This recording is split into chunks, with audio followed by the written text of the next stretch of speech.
మూడు కమల్ హాసన్ అది పుష్పక విమానం కావచ్చు, ఒకటి కాదు.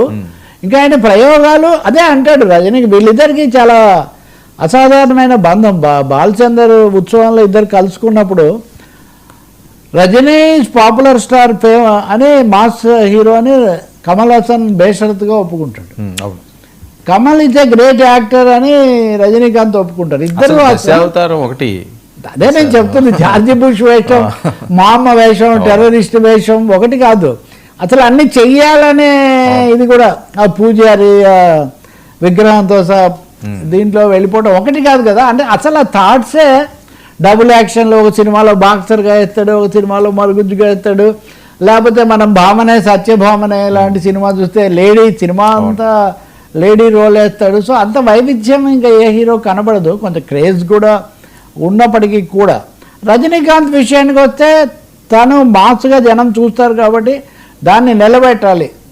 అది మెయిన్. అది మీరు అదేది నేను ఒకసారి చెప్తే 100 సార్లు చెప్పినట్టే అన్న డైలాగ్ తీసుకోండి, నా దారి రహదారి అన్న డైలాగ్ తీసుకోండి.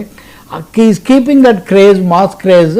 కానీ చాలా వినయంగా ఉంటారు వీళ్ళ దగ్గర. మనం ఈ నలుగురు హీరోల విషయంలో మనం చెప్పదగింది ఏంటంటే always graceful, always accessible to industry and people అన్నది అది చాలా. కాబట్టి వీళ్ళ కాంబినేషన్లో మరి ఎప్పటికైనా కానీ ఏదో గంధం ఎప్పుడు గంధం అన్నట్టుగా 40 ఏళ్ళు 50 ఏళ్ళు అయినా వాళ్ళ హీరోయిజం కానీ వాళ్ళ సంబంధించినటువంటి ఫోకస్, కాన్సన్ట్రేషను, యాక్టింగ్ క్యాలిబర్ అవేవి తగ్గేవి కాదని బహుశా మనకు ఈ సినిమాలు నిరూపిస్తాయని అనుకోవాలి. రెండోది ఇవి సక్సెస్ అయితే ఇంకా చాలా ఇలా అనేక మంది కూడా కొంత ధైర్యంగా ముందుకు వచ్చే అవకాశం కూడా ఉంటుంది. లెట్ వి విష్ ఇలాంటి వాళ్ళు రావడం వల్ల ఒక ఉపయోగం ఏమంటే టు కంక్లూడ్ ఏవో ఆకర్షణలు, ఏవో జిలుగులు, ఏవో వీటితోనే ముందుకు పోవాలి అనేది తగ్గుతుంది.